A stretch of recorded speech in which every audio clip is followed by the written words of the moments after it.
Hello दोस्तों, ABS की पाठशाला में आप सभी का स्वागत है। आज हम लोग वंशागत और विविधता के कुछ महत्वपूर्ण प्रश्नों पर चर्चा करेंगे। चलिए देखते हैं आज का पहला क्वेश्चन। पहला क्वेश्चन है, संकर पूर्व संकरण या बैक क्रॉस से आप क्या समझते हैं या क्या तात्पर्य है? अथवा परीक्षण संकरण या टेस्ट क्रॉस, परीक्षार्थ संकरण या इसी को टेस्ट क्रॉस भी कहते हैं। अथवा संकर पूर्व संकरण एवं परीक्षण संकरण में अंतर बताइए। ठीक है, तो पहले समझ लेते हैं संकर पूर्वज संकरण या बैकक्रॉस।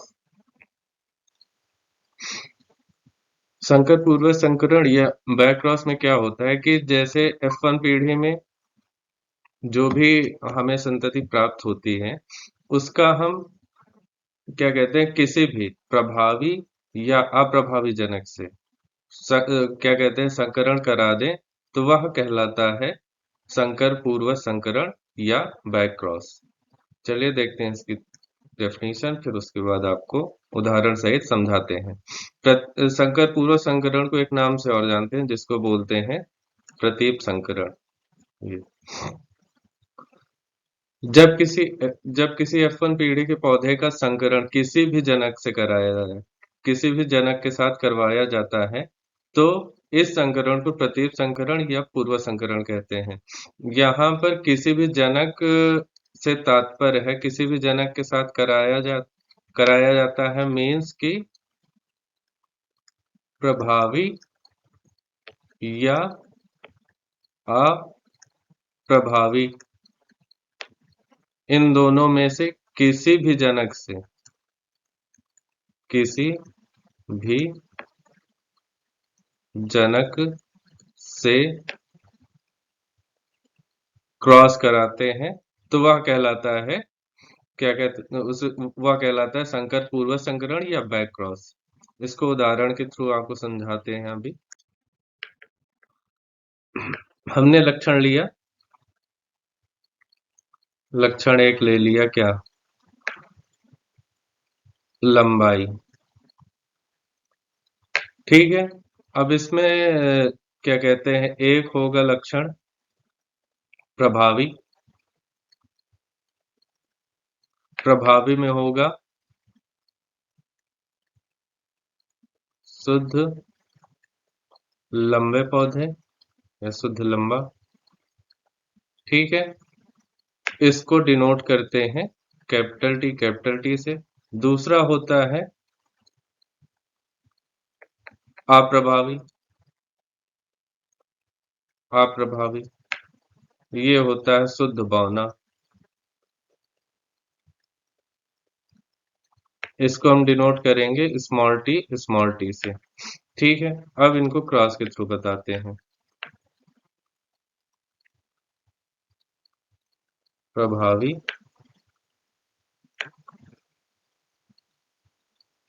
अप्रभावी, अप्रभावी। प्रभावी को प्रभावी में क्या था? लंबे पौधे, शुद्ध लंबे।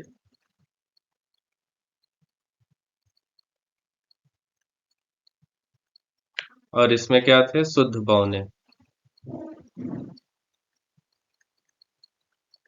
इनको डिनोट किससे किया था हम लोगों ने? इसको किया था कैपिटल टी, इसको स्मॉल टी से। जब इनके मध्य हम क्रॉस कराते हैं,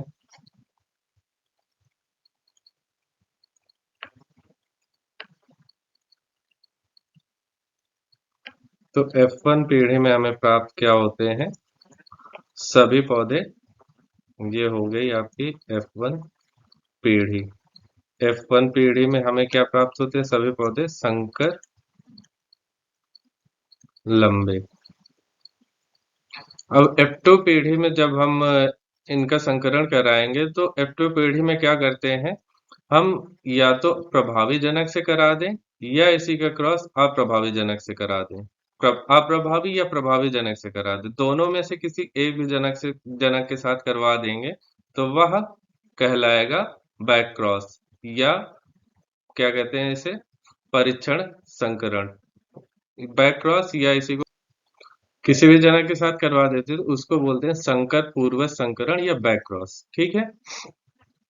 अब F2 पीढ़ी में क्या करते हैं कि हम ले लेते हैं, एक तो ये जो F1 पीढ़ी में हमें मिला है, ठीक है, हम इसको आपको चेकर बोर्ड के थ्रू बता रहे हैं।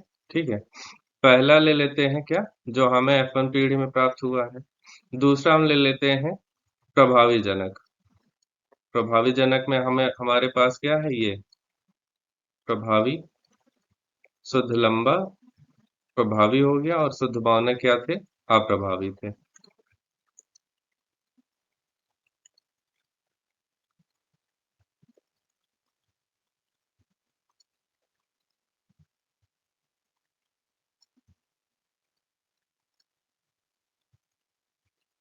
तो F1 पीढ़ी में हमें क्या मिलेगा, इसका इसके साथ, इन दोनों के साथ पहले कराएंगे तो मिलेगा क्या, कैपिटल टी, कैपिटल टी। फिर इस टी का इस टी के साथ कराएंगे small T, capital T, small T. फिर इस कैपिटल टी का इन दोनों के साथ कराएंगे एक एक बारी, capital T, capital T, small T, small T.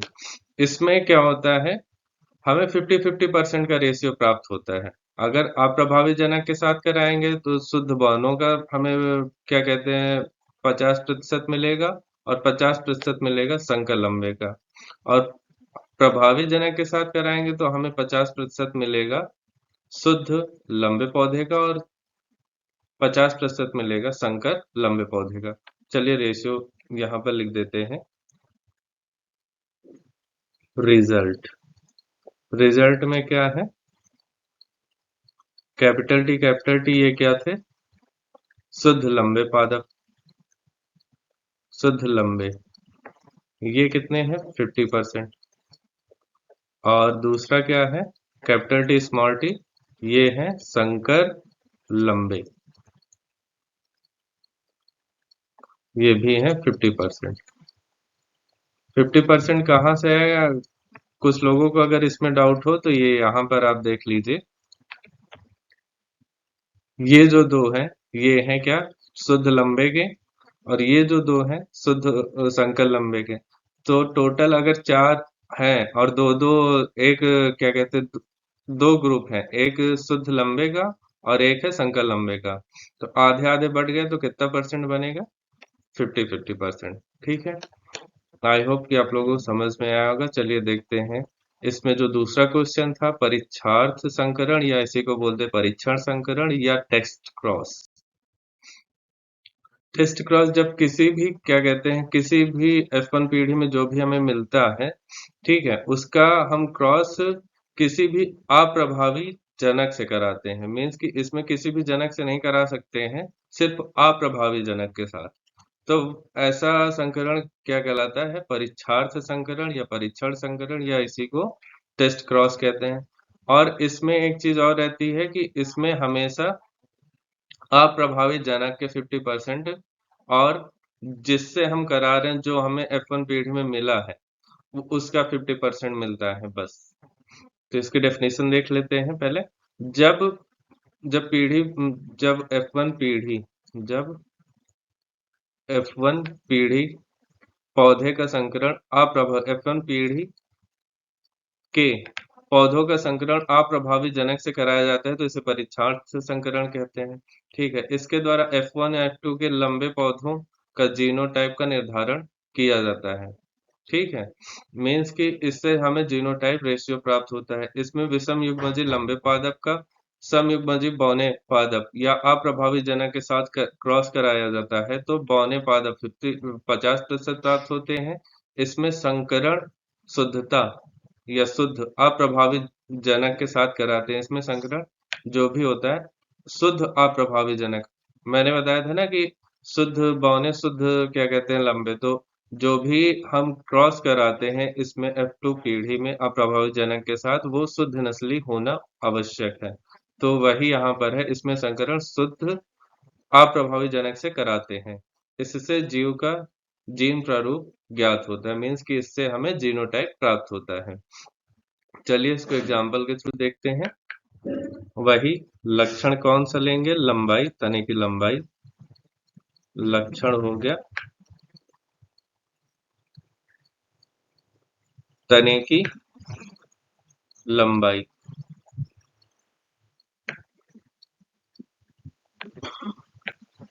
इस दो character capital T small T इसको बोलेंगे शुद्ध लंबे, शुद्ध लंबा। ये क्या है? शुद्ध बौना। ये होगा प्रभावी जनक,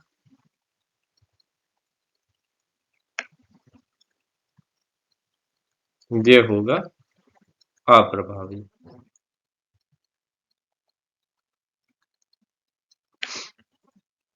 क्रॉस उसी तरह कराएंगे, सिर्फ इसमें एक चीज बदल जाती है कि जो हमने क्या कहते हैं बैक क्रॉस में किसी भी जनक से करा दिया था क्रॉस F1 जनरेशन प्राप्त होने के बाद F2 जनरेशन में, तो जब हम टेस्ट क्रॉस कराते हैं तो उसमें हम किसी भी जनक से क्रॉस F2 पीढ़ी में नहीं करा सकते हैं। उस इसमें टेस्ट क्रॉस में हम सिर्फ अप्रभावी जनक, वो भी शुद्ध नस्ली अप्रभावी जनक के साथ ही करा सकते हैं। तो प्रभावी, प्रभावी एक है अप्रभावी। प्रभावी में था हमारा क्या? शुद्ध,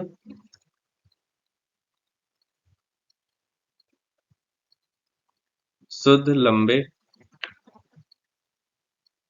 शुद्ध लंबा तना। और दूसरा क्या था? शुद्ध बौना तना अप्रभावी में।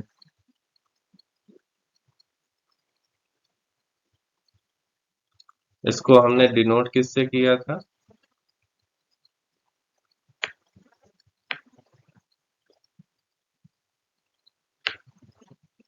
शुद्ध लंबे को हमने कैपिटल टी, कैपिटल टी और शुद्ध बौने को स्मॉल टी से।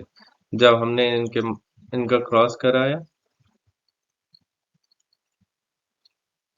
कैपिटल टी, जब दो सेम होते हैं तो एक एक कॉमन लेकर हम फिर नेक्स्ट स्टेप में बढ़ जाते हैं और ये हमें F1 पीढ़ी प्राप्त हुई। F1 पीढ़ी, F1 पीढ़ी में हमें सभी पादप कैसे मिलते हैं? संकर लंबे।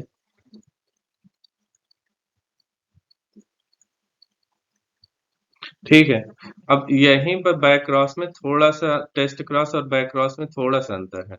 बैक क्रॉस में क्या था कि हम जो F1 पीढ़ी में जो भी संतति प्राप्त होती है उसका हम प्रभावी जनक या अप्रभावी जनक, मीन्स की प्रभावी जनक या अप्रभावी जनक किसी के साथ भी करा सकते थे। मीन्स कि इन दोनों में से किसी के साथ भी करा सकते थे, ये बात है उसकी बैक क्रॉस की। लेकिन हम यहाँ पर अभी डिस्कस कर रहे हैं टेस्ट क्रॉस को।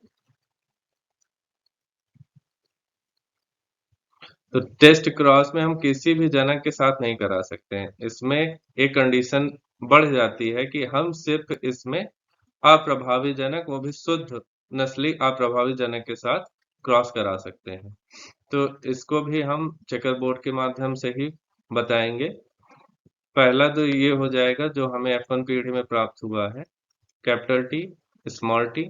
और दूसरा हमारा हो जाएगा ये अप्रभावी जनक, कैपिटल टी, वो स्मॉल टी।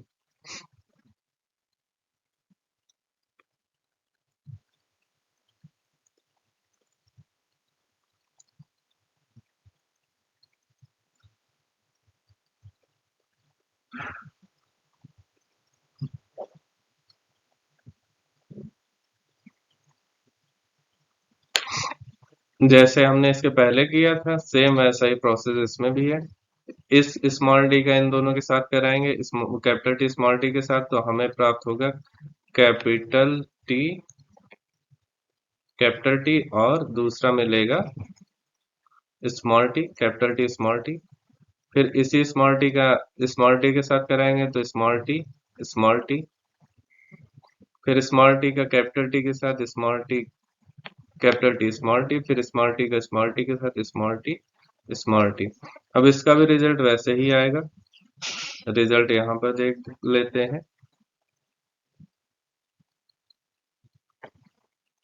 ये दो हमें रेशियो प्राप्त हुए हैं, एक ये कैपिटल टी स्मॉल टी के, कैपिटल टी स्मॉल टी, ये क्या थे हमारे संकर लंबे।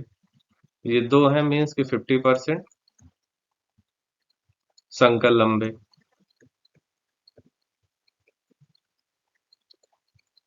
फिर उसके बाद दो हमें प्राप्त हुए हैं small T small T. Small T small T ये है क्या, शुद्ध बौने। 50% हमें क्या मिल जाएगा, शुद्ध बौने पादप।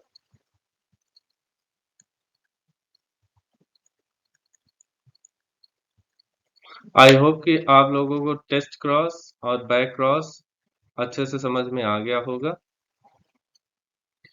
जिसको नहीं समझ में आया है, एक बार वीडियो फिर से देखें। अगर उसमें भी दिक्कत हो रही तो आप हमें कमेंट करके बताएं, फिर एक बार आपको दोबारा से नेक्स्ट किसी वीडियो में अच्छे से समझा दिया जाएगा। चलिए बढ़ते हैं अगले क्वेश्चन की ओर। समयुग्मजी तथा विषमयुग्मजी से क्या तात्पर्य है? समयुग्मजी एवं विषमयुग्मजी में अंतर स्पष्ट कीजिए। समयुग्मजी एलील जोड़े से आप क्या समझते हो, उदाहरण सहित समझाइए। ठीक है।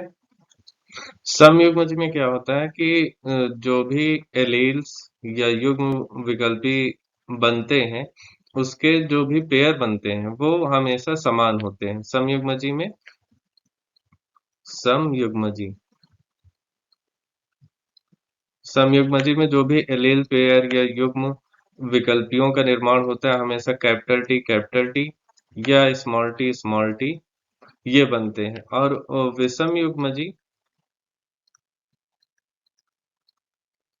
विषम युग्मजी में हमेशा दोनों एलील पेयर जो बनेंगे वो हमेशा अ, विषम, यानी कि एक कैपिटल रहेगा दूसरा स्मॉल रहेगा, एक प्रभावी और अप्रभावी एक साथ रहेंगे। ठीक है। तो ये अगर सम युग्मजी, तो इसी से कंपेयर करके अगर विषम युग्मजी बोलें तो ये इसी का युग्म विकल्पी जो भी बनेगा ये होगा विषम युग्मजी। ठीक। चलिए इसकी डेफिनेशन देख लेते हैं।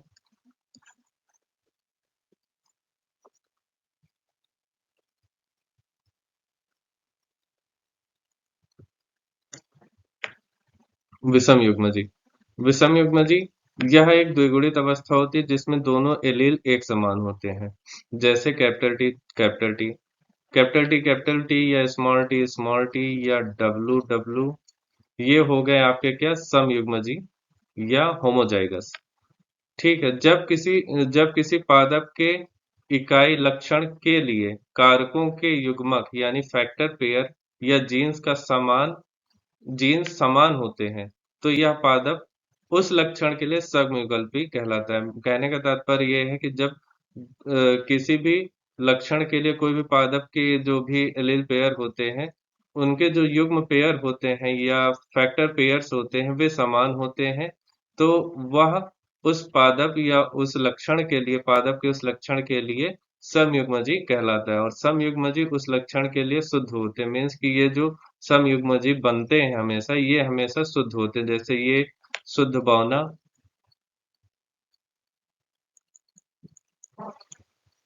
बौने, और ये हो गया शुद्ध लंबे, ये हो गया शुद्ध लंबे। तो इनके जो एलील पेयर बनते हैं समयुग्मजी या होमोजाइगस में, हमेशा शुद्ध नस्ली पादप या शुद्ध नस्ली होते हैं। ऐसे पादप के सभी युग्मक एक समान होते हैं। और विषम युग्मजी या इसको बोलते हैं हेट्रोजाइगस, यह भी एक द्विगुणित अवस्था होती है जिसमें दोनों एलील असमान होते हैं। मीन्स कि ये इसमें जो भी एलील्स बनते हैं या युग्म विकल्पी बनते हैं या फैक्टर पेयर्स बनते हैं वे असमान होते हैं। जैसे कि कैपिटल टी स्मॉल टी, ये हमेशा संकर होंगे। ठीक है। ये कभी शुद्ध नहीं होंगे, ये हमेशा संकर होंगे। संकर इसलिए होंगे कि इनका निर्माण, जैसे ये शुद्ध बौना और जैसे ये देख लीजिए, ये शुद्ध लंबा हो गया और शुद्ध बौना हो गया। जब हम इनका क्रॉस कराते हैं तो हमें क्या मिलता है, जब हम इनके मध्य दो शुद्ध नस्लियों के मध्य जब क्रॉस कराते हैं तो हमें विषम युग्मजी या संकर लक्षण वाले पादप प्राप्त होते हैं। ये हो गया विषम युग्मजी। जब हम दो शुद्ध नस्लियों के मीन्स कि ये शुद्ध लंबा और ये शुद्ध बौना, इनके मध्य जब क्रॉस कराते हैं तो हमें विषम युग्मजी संकर संकर संतति प्राप्त होती है। ठीक है। अथवा जब किसी पादप के इकाई लक्षण के लिए कारकों के युग्मक अथवा जीन्स विपरीत प्रभाव वाले होते हैं। विपरीत प्रभाव वाले मीन्स कि इसमें एक युग्मक तो होगा शुद्ध लंबे का, दूसरा होगा शुद्ध बौने का। ठीक है, विपरीत जीन्स प्रभाव वाले होते हैं तो यह पादप उस लक्षण के लिए विषम युग्मजी होते हैं। मीन्स कि ये जो संकर लंबा हमें प्राप्त हुआ है, ये उस पादप के लिए एक विषम युग्मजी लक्षण प्रस्तुत प्रकट करेगा। विषम युग्मजी उस लक्षण के लिए संकर होते हैं। मैंने यहाँ पर आपको बताया भी प्रैक्टिकली कि जो भी लक्षण इसके विषम युग्मजी के होंगे वे हमेशा संकर होंगे। ऐसे पादप से दो प्रकार के युग्मक बनते हैं। दो प्रकार के युग्मक का तात्पर्य है, एक हो गया शुद्ध लंबा कैपिटल टी और दूसरा हो गया शुद्ध बौना स्मॉल टी। स्मॉल टी और यही दो मिलकर एक विषम युग्मजी का निर्माण करते हैं, कैपिटल टी और स्मॉल टी। आई होप कि आप लोगों को समझ में आया होगा। चलिए बढ़ते नेक्स्ट क्वेश्चन की ओर। जीन प्रारूप या दृश्य रूप पर टिप्पणी लिख रहे। लक्षण प्रारूप या जीन प्रारूप में अंतर स्पष्ट कीजिए। लक्षण प्रारूप एवं जीन प्रारूप से आप क्या समझते हैं? लक्षण प्रारूप को ही हम लोग बोलते हैं दृश्य रूप या फिनोटाइप, और जीन प्रारूप को जीनोटाइप या जीन प्रारूप बोलते हैं। लक्षण प्रारूप से तात्पर्य यह है कि जब हम किसी भी लक्षण के बाह्य आकार की रंग रूप आकार आकृति आदि को देखकर उसको आइडेंटिफाई करते हैं या उसको पहचानते हैं तो वह उस लक्षण के प्रति क्या कहते हैं, वह उसका लक्षण प्रारूप या उसी को फिनोटाइप कहते हैं। जब हम किसी और जीनोटाइप में क्या होता है या जीन प्रारूप में क्या होता है, हम किसी भी लक्षण को उसकी जीनी संरचना के आधार पर अलग करते हैं या पृथक करते हैं तो वह उस लक्षण के लिए उसका जीनोटाइप या जीनी प्रारूप हो जाता है। चलिए इसकी डेफिनेशन देख लेते हैं। जीन प्रारूप या समजीनी या इसी को जीनोटाइप बोलते हैं। जीनी संरचना के आधार पर संकरण पश्चात प्राप्त संततियों के अनुपात को जीन प्रारूप अनुपात या जीनोटाइप रेशियो कहते हैं। यह जीव के आनुवंशिक संगठन को अभिव्यक्त करता है। मीन्स कि ये जो लक्षण होते हैं उस जीव के आनुवंशिक आनुवंशिक संगठन को व्यक्त करते हैं। आनुवंशिक जो लक्षण होते हैं उनको व्यक्त करते हैं। समान जीन प्रारूप वाले जीवों का समलक्षण भी समान होता है। समान जीन प्रारूप जिनके होते हैं उनके लक्षण भी समान होते हैं। दृश्य प्रारूप या इसी को लक्षण प्रारूप या समलक्षणी या इसी को फिनोटाइप कहते हैं। जब तुलनात्मक लक्षणों को ध्यान में रखकर जीवधारियों के मध्य संकरण कराया जाता है तो प्राप्त संततियों के बाह्य अनुपात को, प्राप्त जो भी संतति होते हैं उनके बाह्य अनुपात को दृश्य प्रारूप अथवा समलक्षणी या फिनोटाइप कहते हैं। इसमें क्या होता है कि जीव के बाह्य लक्षण जैसे अभी बताया था रंग रूप आकृति आकार स्वभाव आदि की अभिव्यक्ति के आधार पर उनमें अंतर स्पष्ट किया जाता है या उनका अनुपात निकाला जाता है। एक एग्जाम्पल के माध्यम से आप लोग देख लीजिए। जैसे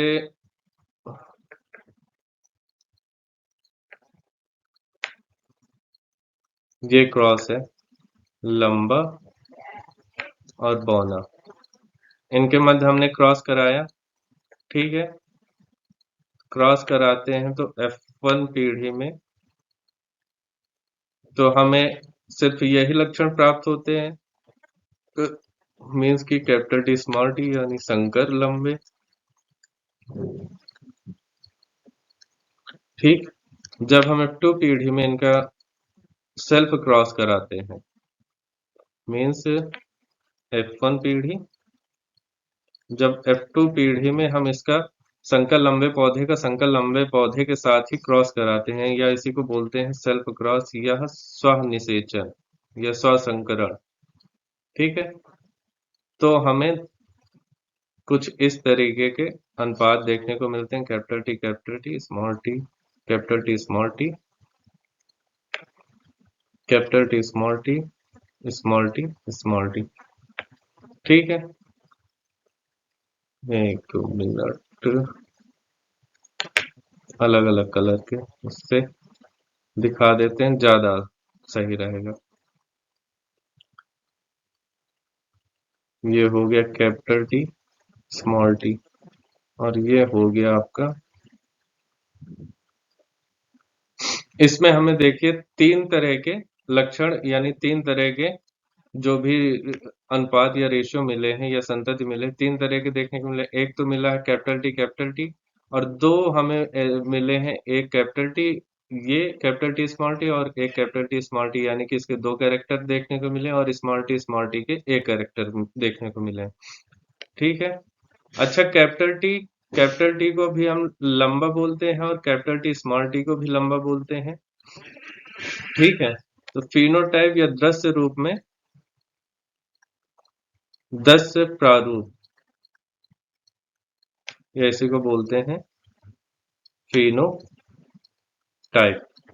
इसमें क्या बोला था हमने, उसके बाह्य आकार की संरचना, रंग, रूप, आकृति आदि को ध्यान में रखकर वह अनुपात निकाला जाता है। तो जैसे कैपिटल टी, ये भी लंबा है। ठीक है। ये लंबेपन का उदाहरण है, जो जिस कलर से उसी से दिखाते हैं तो ज्यादा समझ में आएगा आप लोगों को। और दूसरा था कैपिटल टी स्मॉल टी। इसके दो लक्षण थे, capital T small T, capital T small T. ये दोनों क्या होंगे, संकर लंबे, संकर लंबे। और तीसरा क्या था, हमें मिला था स्मॉल टी, ये होगा शुद्ध बौना, ये होगा शुद्ध लंबा। तो देखो, लंबापन ये लंबापन और ये लंबापन, ये दोनों, ये तीनों क्या है, लंबे हैं। ठीक है। तो जो फिनोटाइप रेशियो की डेफिनेशन थी, उसमें बाह्य आकार की संरचना, रंग, रूप के आधार पर उसके अनुपात को हम लोग पृथक करते हैं। तो इस हिसाब से यहाँ पर फिनोटिपिक जो रेशियो हमें मिलेगा, वो मिलेगा तीन लंबे और एक बौने पौधे का। तो इसका अनुपात हो जाएगा 3:1। ये हो गए 3:1। क्यों? ये तीन लंबे हैं और एक ये बौना है। जब हम इसका जीनोटाइप, जीनी प्रारूप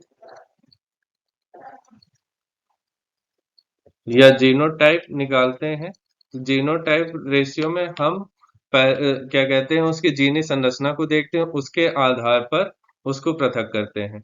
तो हमें एक मिला था शुद्ध लंबा, तो एक हो जाएगा हमारा शुद्ध लंबा। ठीक। एक हो गया शुद्ध लंबा। और दो हमें मिले थे संकर लंबे के, तो ये यहाँ पर दो संकर लंबे हो जाएंगे। और एक रेशियो मिला था शुद्ध बौने का, एक हो गया। तो इस तरीके से हम जीनोटाइप और फिनोटाइप रेशियो अलग अलग निकालते हैं। तो जीनोटिपिक रेशियो हो जाएगा 3:1, एंड फिनोटिपिक रेशियो हो जाएगा 1:2:1, जिसमें 1 है कैपिटल टी शुद्ध लंबा,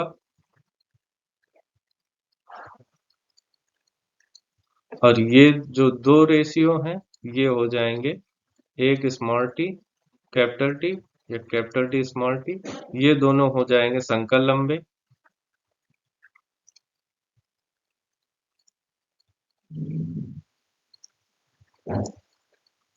और एक हमें मिला था शुद्ध बौना, स्मॉल टी।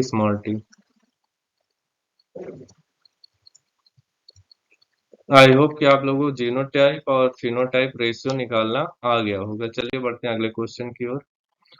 आनुवंशिकी क्या है, मेंडल के पृथक्करण के नियम तथा स्वतंत्र अपव्यवहार के नियम की व्याख्या कीजिए, अथवा द्विसंकर क्रॉस पर आधारित मेंडल के वंशागति सिद्धांत की व्याख्या कीजिए। ठीक है। अथवा मेंडल के स्वतंत्र अपव्यवहन के नियम का वर्णन कीजिए, इसकी पुष्टि द्विसंकर संकरण का रेखा चित्र बनाकर कीजिए। मीन्स कि आपको यहाँ पर डायहाइब्रिड क्रॉस को बनाकर दिखाना है। वंशागति को परिभाषित कीजिए, वंशागति की डेफिनेशन लिखनी है। मेंडल के स्वतंत्र अपव्यवहन के नियम का वर्णन कीजिए, मेंडल के स्वतंत्र अपव्यवहन का नियम आपको बताना है।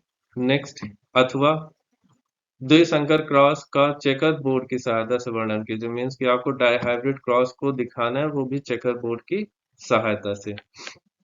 चलिए देखते हैं इस क्वेश्चन का आंसर।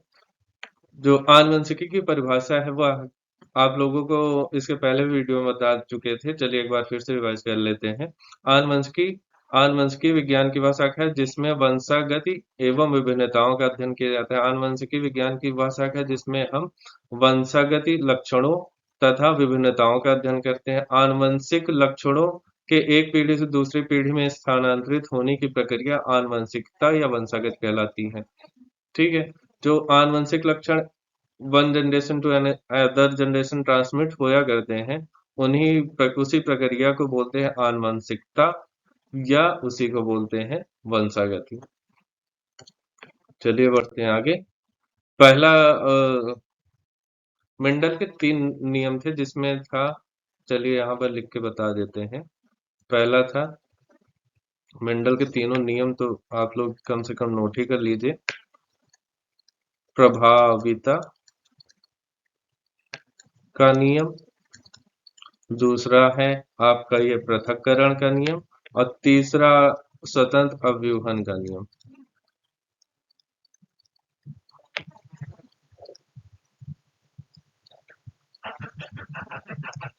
स्वतंत्र अव्यूहन का नियम, ठीक है। ये हैं तीनों मेंडल के नियम।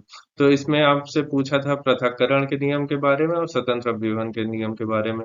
तो डिस्कस कर लेते हैं पहले पृथक्करण का नियम, या इसी को बोलते हैं लॉ ऑफ सेग्रीगेशन, या इसी लॉ ऑफ सेग्रीगेशन, या इसी को एक नाम से और जानते हैं जिसको बोलते हैं युग्मकों की शुद्धता। युग्मकों की शुद्धता या law of purity of gametes. तो पृथक्करण के नियम, इसकी डेफिनेशन देख लेते हैं। एक आनुवंशिक लक्षणों की विभिन्नताओं या तुलनात्मक रूपों के कारक जो होते हैं, वह बहुत समय तक साथ रहने पर भी अपरिवर्तित व शुद्ध बने रहते हैं। मीन्स कि जो भी तुलनात्मक लक्षण होते हैं एक बहुत समय तक एक साथ बने रहते हैं, लेकिन उनकी शुद्धता अपरिवर्तित होती है, यानी कि उनके उनमें शुद्धता बने रहते हैं, जिसके कारण युग्मक जनन के समय युग्मकों में जाने वाले कारक यानी फैक्टर एक दूसरे से पृथक हो जाते हैं। इसीलिए इसे बोलते हैं युग्मकों की शुद्धता का नियम या law of purity of gametes, भी इसी को कहते हैं। F1 पीढ़ी के संकर जब F1 पीढ़ी के जब F1 पीढ़ी के संकर पादपों में स्वतः परागण कराया जाता है, तो द्वितीय पीढ़ी में पैतृक लक्षण 3:1 रेशियो के निश्चित अनुपात यानी 3:1 के अनुपात में निश्चित अनुपात में पृथक हो जाते हैं। अतः प्रत्येक युग्मक के विपरीत लक्षण युग्मकों के बनते समय एक दूसरे से पृथक होकर अलग अलग युग्मकों में चले जाते हैं। चलिए इसको उदाहरण से समझाते हैं। इसके कहने का सेंस ये था इस डेफिनेशन का,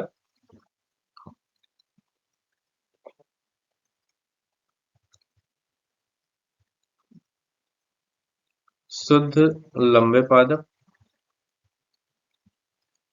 और शुद्ध बौने पादप, ठीक है।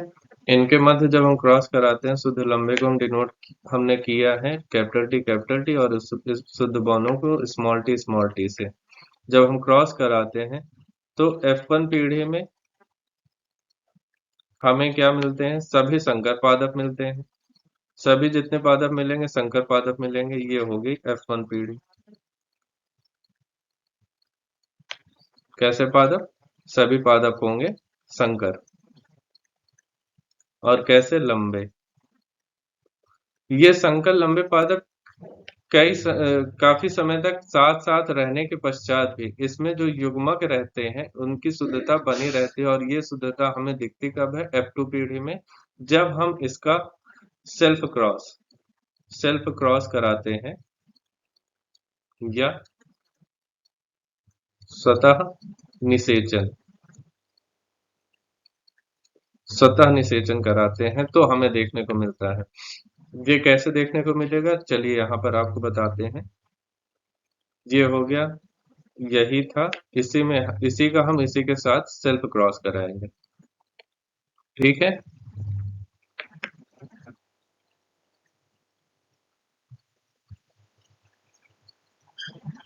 संकर पौधों के साथ जब हम सेल्फ क्रॉस या सतह निषेचन कराते हैं, सतह संकरण कराते हैं, तो F2 पीढ़ी ये हो गई आपकी क्या, F2 पीढ़ी, ये हो गई आपकी F2 पीढ़ी। तो हमें मिलता है कैपिटल टी, और दो हमें अनुपात मिलते हैं capital T, capital T small T, और एक रेशियो हमें मिलता है किसका, स्मॉल टी का। अब युग्मकों की जो शुद्धता की बात की गई थी, तो ये यहाँ से आप लोग देखिए, हमें यहाँ पर F1 पीढ़ी में जितने भी पौधे मिले थे सभी संकर लंबे पौधे थे, ठीक है। ये कई समय तक साथ में रहते हैं, फिर उसके बाद जब हम F2 पीढ़ी में इसका सेल्फ क्रॉस कराते हैं, स्वतः निषेचन कराते हैं, तो जैसे हमें पहले मिला था युग्मक जिससे हमने क्रॉस कराया था, यानी कि ये शुद्ध लंबे पौधे, एक हमें शुद्ध लंबा पौधा मिलता है, और एक ये देखिए शुद्ध बौने पौधे मिलते हैं। तो इसी रिजल्ट के आधार पर उन्होंने बोला था कि F2 पीढ़ी में हमें जो भी क्या कहते हैं F1 पीढ़ी में प्राप्त होता है, उसका जब हम F2 पीढ़ी में सतह निषेचन कराते हैं, तो जो भी युग्मक या जो भी रेशियो मिलता है, उसमें हमें जो पूर्व में जनक थे वे पुनः प्राप्त होते हैं, अर्थात उनके युग्मकों की शुद्धता बनी रहती है कई समय तक। ये आपस में ये कारक या फैक्टर साथ में रहते हैं उसके पश्चात भी, ठीक है। आई होप कि समझ में आप लोगों को आ गया होगा। और जो रेशियो यानी कि अनुपात की बात की गई थी, यानी फिनोटाइप रेशियो जो बोला गया था वो था, ये तीनों तो लंबे हो गए, अभी इसके पहले ही बताया, तो ये हो जाएगा 3:1, जिसमें एक हमारा क्या है, कैपिटल टी शुद्ध लंबा, ठीक, और दो हैं कैपिटल टी स्मॉल टी संकर लंबे, और एक क्या है, स्मॉल टी शुद्ध बौना। और अगर जीनोटिपिक रेशियो की बात करें तो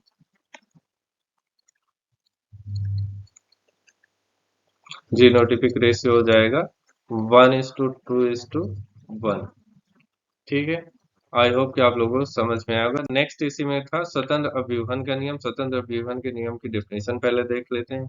इसे स्वतंत्र प्रति सम्मिश्रण का नियम भी कहते हैं, इसे प्रति सम्मिश्रण का नियम भी कहते हैं। इस नियम के अनुसार एक आनुवंशिक लक्षण का प्रभावी कारक स्वतंत्र रूप से दूसरे लक्षण के प्रभावी कारक से ही नहीं बल्कि अप्रभावी कारक से भी मिल सकता है। और कैसे मिल सकता है ये अभी हम जब क्रॉस देखेंगे तो उसमें बताएंगे। और एक लक्षण का अप्रभावी कारक दूसरे लक्षण के प्रभावी कारक यानी कि डोमिनेंट फैक्टर से ही नहीं बल्कि अप्रभावी कारक या रिसेसिव फैक्टर से भी मिल सकता है। अर्थात किसी जीव में एक लक्षण की वंशागति दूसरे लक्षण के वंशागति से पूर्णतः स्वतंत्र रूप से, मीन्स कहने का तात्पर्य ये है कि इसमें जो भी लक्षण है इसमें क्या कहते हैं, दो विपर्यासी लक्षणों को लिया जाता है, जिसमें कोई भी लक्षण प्रभावी हो या अप्रभावी हो एक दूसरे से आपस में स्वतंत्र रूप से सम्मिश्रित हो सकते हैं। जब दो जोड़े तुलनात्मक विरोधी लक्षणों के मध्य संकरण कराया जाता है तो इसे डाइहाइब्रिड क्रॉस कहते हैं। ये डाइहाइब्रिड क्रॉस की डेफिनेशन है, जिसको नोट करना है नोट कर ले, जिसको अगर डेफिनेशन नोट करनी है बाद में तो वो स्क्रीनशॉट ले ले, बाद में नोट कर लेगा। डाइहाइब्रिड क्रॉस या इसी को बोलते हैं द्विसंकर संकरण। उसमें क्वेश्चन पूछा था द्विसंकरण संकरण के बारे में बताइए, तो ये उसी की डेफिनेशन। जब दो जोड़े तुलनात्मक विरोधी लक्षणों के मध्य संकरण कराया जाता है तो इसे डाइहाइब्रिड या द्विसंकर संकरण कहते हैं। मेंडल ने शुद्ध गोल और शुद्ध पीले बीज वाले पादप का संकरण शुद्ध झुर्री शुद्ध झुर्रीदार व हरे बीज वाले पादप से कराया। तो F1 पीढ़ी में सभी पादप कैसे प्राप्त हुए हमें? सभी पादप प्राप्त हुए गोल पीले बीज वाले। F1 पीढ़ी के पादपों में जब सेल्फ क्रॉस या सतह परागण कराया गया तो F2 पीढ़ी में हमें गोल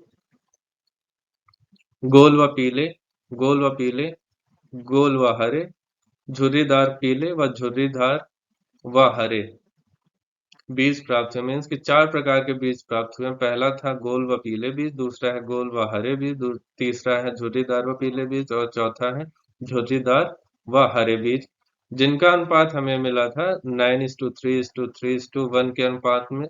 ठीक है, लक्षणों की इस प्रकार स्वतंत्र रूप से अभिव्यक्ति को ही मेंडल ने कहा था स्वतंत्र अपव्यूहन का नियम। ठीक, चलिए इसको एक उदाहरण के माध्यम से आपको बताते हैं। पहले तो देख लीजिए क्या क्या इसमें कैरेक्टर है या लक्षण है। लक्षण, पहला है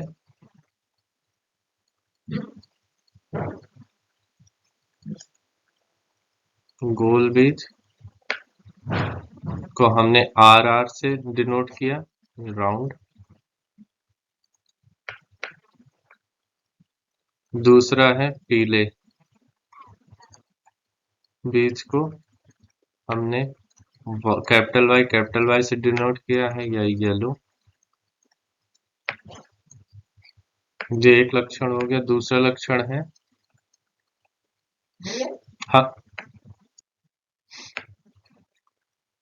गोल बीज को राउंड, कैपिटल आर या राउंड बीज, इन्हीं के जस्ट विपरीत झुर्रीदार,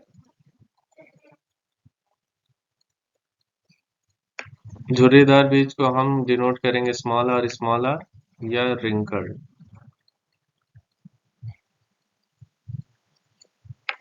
और दूसरा इसमें लक्षण था पीले, तो इसके जस्ट विपरीत हो जाएगा हरे बीज,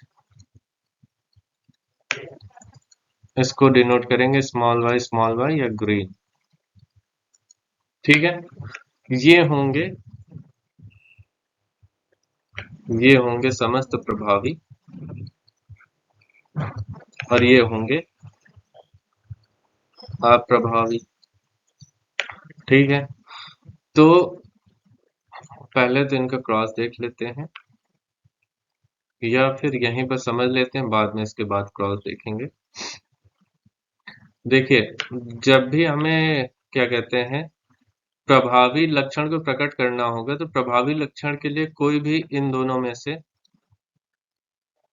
यानी कि एक भी कैपिटल आर आ जाएगा तो वह अपने लक्षण को प्रकट करेगा, या एक भी कैपिटल वाई आ जाएगा तो वह अपने येलो कलर को प्रकट करेगा, और कैपिटल आर आ जाएगा तो वह एक भी कैपिटल आर आ जाएगा तो आपने गोल आकृति को प्रदर्शित करेगा। जबकि झुर्रीदार या अप्रभावी जनक में, अप्रभावी वाले में क्या होता है, अगर इनको अपने लक्षण को प्रकट करना है तो दोनों स्मॉल आर आएंगे तो वह अपने लक्षण को प्रकट कर पाएंगे, यानी कि वह होगा झुर्रीदार, या दोनों स्मॉल वाई आएंगे तो वह अपने लक्षण को प्रकट कर पाएंगे, यानी कि हरे कलर को। ठीक है, तो यहाँ पर रेशियो निकालते हैं पहले, यानी कि क्रॉस कराते हैं।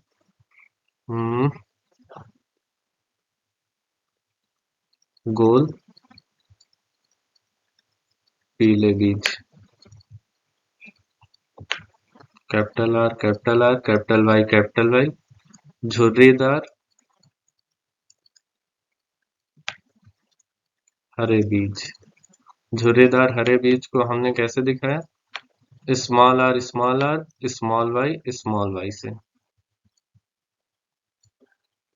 इनके मध्य क्रॉस कराएंगे। हमने बताया था पहले कि जो भी है, अगर सेम इसमें फैक्टर दिखाई देते हैं तो उनमें से हम एक एक कॉमन लेकर आगे बढ़ जाते हैं, और इस तरह हमें मिल जाएगा, हमें क्या, F1 जनरेशन। इन दोनों को जब क्रॉस कराएंगे तो एक हो जाएगा कैपिटल आर, एक हो जाएगा कैपिटल वाई, स्मॉल वाई। समस्त ये हो जाएगा F1 पीढ़ी, F1 पीढ़ी, ठीक है। ये हो गई हमारी F1 पीढ़ी। हमने बताया था प्रभावी अप्रभावी का, तो यहाँ पर थोड़ा सा आप लोग ध्यान दीजिए कि प्रभावी लक्षण का अगर एक भी कैरेक्टर दिखाई पड़ेगा तो वो अपने यानी कि एक भी एलिमेंट दिखाई पड़ेगा तो अपने कैरेक्टर को शो करेगा, अप्रभावी लक्षण के प्रभाव को छिपा देगा। तो यहाँ पर कैपिटल आर स्मॉल आर है, तो स्मॉल आर झुर्रीदार को रिप्रेजेंट कर रहा है, जबकि कैपिटल आर गोल बीज को। तो यहाँ पर एक कैपिटल आर आ गया तो ये हो जाएगा गोल,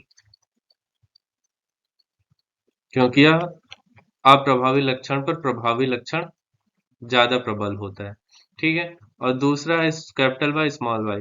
कैपिटल वाई रिप्रेजेंट कर रहा है येलो कलर को, स्मॉल वाई रिप्रेजेंट कर रहा है ग्रीन कलर यानी हरे कलर को। तो यहाँ पर प्रभावी है हमारा पीला रंग, तो यहाँ पर हमें क्या मिल जाएगा, गोल पीला बीज। इसी तरह आगे हम अगर अनुपात भी निकालेंगे तो यहाँ वहां पर भी हमें ये इसी तरह निकालना है, और वहां पर भी आप लोग इजिली वहां नेमिंग कर सकते हैं, ठीक है। अब उसमें पूछा था डाई हाइब्रिड क्रॉस बताइए, वो भी चेकर बोर्ड के माध्यम से।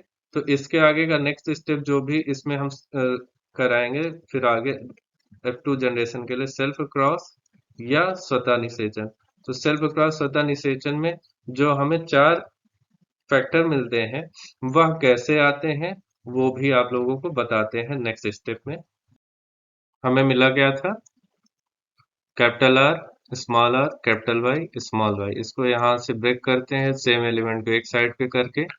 तो जब हम इसका चार कैरेक्टर निकालेंगे तो उसको किस तरह निकालना है वो यहाँ पर देखिए। इस कैपिटल आर का इन दोनों वाई के साथ जब क्रॉस कराएंगे तो हमें कैपिटल आर कैपिटल वाई फिर कैपिटल आर स्मॉल वाई मिलेगा, ठीक है। और नेक्स्ट स्टेप में इस स्मॉल आर का इन दोनों वाई से कराएंगे तो स्मॉल आर कैपिटल वाई फिर स्मॉल आर स्मॉल वाई। अब इन्हीं को उठाकर हमको सीधे चेकर बोर्ड में रख देना है, हम और कुछ भी नहीं करना। चेकर बोर्ड में रखकर इन्हीं का क्रॉस करा देंगे, ये हो जाएगा हम लोगों क्या, dihybrid cross. Dihybrid cross में बहुत से बच्चों का कंफ्यूजन रहता है कि हम कैसे करेंगे, वो जो चार एलिमेंट बनकर आते हैं वो कैसे आएंगे, तो वो ऐसे ही आएंगे।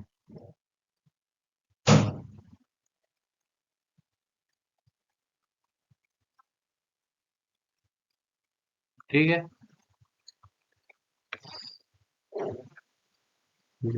1 2 3 4, 1 2 3 4, ओके। 1 2 3 4। हमको कुछ नहीं करना है, ये जो हमारे कैरेक्टर निकल कर आए हैं इन्हीं को रखते चले जाना है, ठीक। पहला क्या है, capital R capital Y capital R small Y फिर small R capital Y small R small Y. Same वैसे इधर भी करना है, capital R capital Y capital R small R capital Y small R small Y. अब इसका capital R capital Y का इन सब के साथ एक बार क्रॉस करा देंगे तो मिलेगा क्या, capital R capital R capital Y capital Y capital R capital R capital Y small Y capital R small Y capital Y capital R capital Y small Y. ये हो गया। फिर कैपिटल आर स्मॉल वाई का इन सब के साथ फिर से कराएंगे, capital R capital Y small Y capital R small Y फिर कैपिटल वाई स्मॉल वाई फिर कैपिटल आर स्मॉल वाई फिर स्मॉल आर कैपिटल वाई का इन सब के साथ कराएंगे, इन सब के साथ एक एक बार, कैपिटल आर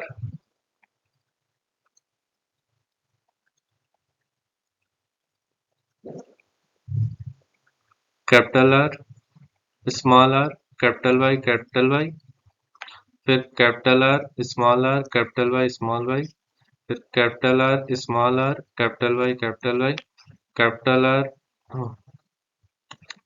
यहाँ पर एक गलत हो गया, उसके जस्ट पहले फिर से देख लेते हैं। ये है कैपिटल स्मॉल आर, तो स्मॉल आर कैपिटल वाई, दूसरा भी हो जाएगा कैपिटल वाई, फिर small R capital Y small Y, फिर है कैपिटल आर कैपिटल वाई, फिर capital R small Y small R small Y small Y, फिर स्मॉल वाई स्मॉल वाई। अब नेमिंग कैसे करेंगे? जैसे हमने इसके पहले बताया था कि जो भी प्रभावी जनक होगा वह अप्रभावी जनक पर हावी होगा। ठीक है, तो गोल पीले के लिए यहाँ पर कोडिंग थोड़ा सा बता देते हैं। गोल पीले के लिए कोई भी कैपिटल आर, एक कैपिटल आर भी आएगा तो काम चल जाएगा, और पीले के लिए एक कैपिटल वाई भी आएगा तो काम चल जाएगा, या तो ठीक है ऐसा हो जाएगा, या फिर दोनों कैपिटल आर आएंगे, दोनों कैपिटल वाई आएंगे, तो ये हो जाएगा गोल पीले का। ठीक, दूसरा क्या था? चलिए गोल पीले के देख लेते हैं कितने एलिमेंट है। इसमें दोनों में capital R small capital Y है, तो ये हो जाएगा हमारा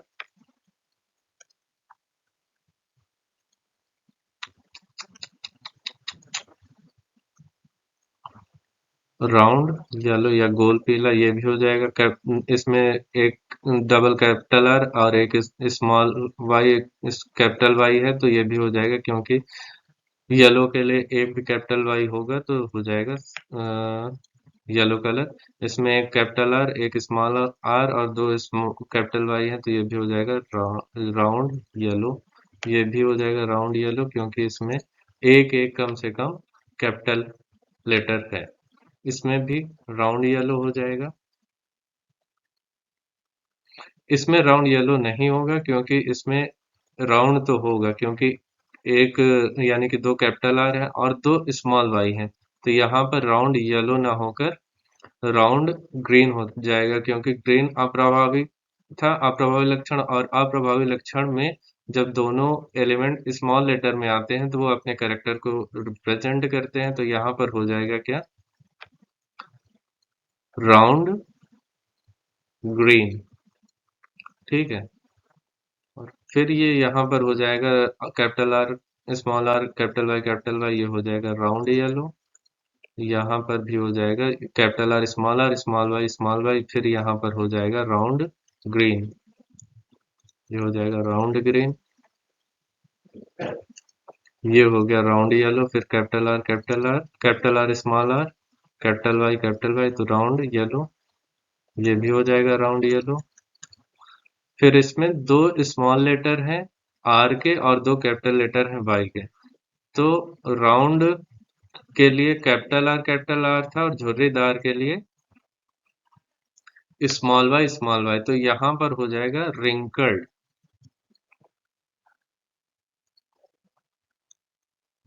रिंकल्ड कैपिटल वाई है तो येलो हो जाएगा। ठीक है, फिर रिंकल्ड येलो यहाँ भी हो जाएगा, क्योंकि दोनों स्मॉल आर है, तो रिंकल्ड और येलो के लिए कोई भी एक कैपिटल कैरेक्टर होगा तो वो येलो कलर को रिप्रेजेंट करेगा। ये हो गया, और फिर यहाँ पर आएंगे तो ये हो जाएगा राउंड येलो, ये भी हो जाएगा हमारा क्या? राउंड ग्रीन, क्योंकि दो इसमें स्मॉल वाई है, और आगे बढ़ेंगे तो दो इसमें हमें क्या दिख रहा है? स्मॉल आर और एक कैपिटल वाई दिख रहा है, तो यहाँ पर फिर से हो जाएगा क्या हमारा? रिंकल्ड येलो, और लास्ट में एक करेक्टर बचता है, ये हो जाएगा हमारा स्मॉल वाई, यानी कि रिंकल्ड ग्रीन। रिंकल्ड ग्रीन को हम लोग दिखा सकते हैं जी, रिंकल्ड ग्रीन।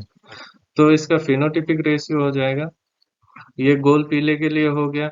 फिर दूसरा था गोल हरा, गोल हरे के लिए कैपिटल आर या ये हो जाएगा। फिर क्या है, दूसरा क्या है, रिंकल्ड येलो यानी कि झुर्रीदार हरा, झुर्रीदार पीला, रिंकल्ड येलो।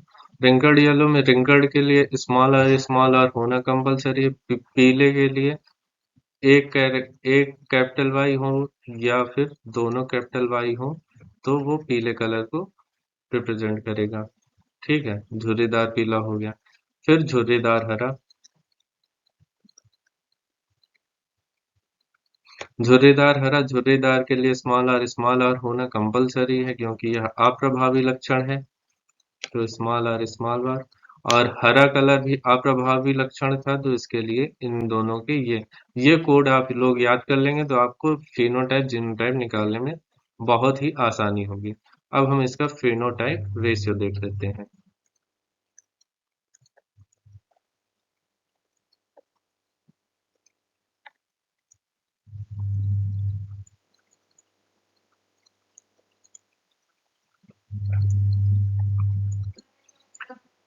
राउंड येलो के कम से कम 9 कैरेक्टर होंगे।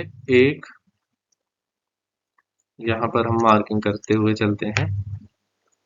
एक, दो, तीन, चार, पाँच, ये छः, ये सात, ये आठ और ये 9।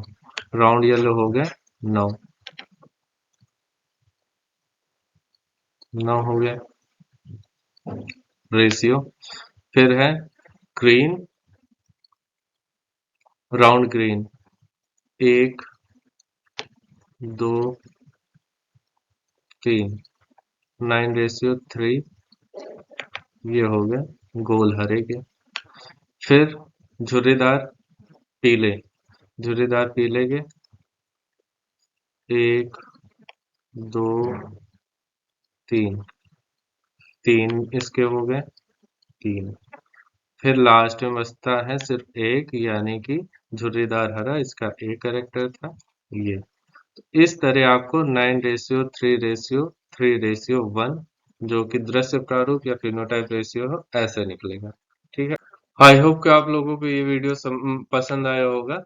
अगर आप लोगों को हमारे वीडियोस अच्छे लग रहे हो, जो भी प्रैक्टिस सेट कराए जा रहे हैं, फिजिक्स हो, केमिस्ट्री हो या बायो हो, आप लोगों को समझ में आ रहा, आप लोगों को अच्छे लग रहे हैं तो आप हमारे चैनल को सब्सक्राइब कर सकते हैं, लाइक कर सकते हैं और अपने फ्रेंड्स लोगों के साथ जो इस चैनल से नहीं जुड़े हैं, अधिक से अधिक शेयर करके उन लोगों को भी सजेस्ट कर सकते हैं। या फिर और अगर आप लोगों को ये जितने भी प्रैक्टिस सेट कराए गए हैं इनका क्वेश्चन पेपर यानी कि नोट्स आपको पीडीएफ फॉर्म में चाहिए तो हमारे इस टेलीग्राम चैनल के जो क्यूआर लिंक है, क्यूआर कोड को स्कैन कीजिए और हमारे टेलीग्राम चैनल से डायरेक्ट जुड़ जाइए, या डिस्क्रिप्शन बॉक्स में ये लिंक दे रखा होगा, इस पर क्लिक करेंगे तो आप सीधे एवीएस की पाठशाला टेलीग्राम चैनल से जुड़कर पीडीएफ को डाउनलोड करके जितने भी पीडीएफ्स हैं ये फ्री में ही अवेलेबल हैं, इनको आप लोग डाउनलोड करके इजिली एक बार खुद से घर पे प्रैक्टिस कर सकते हैं। Thank you, thank you for watching.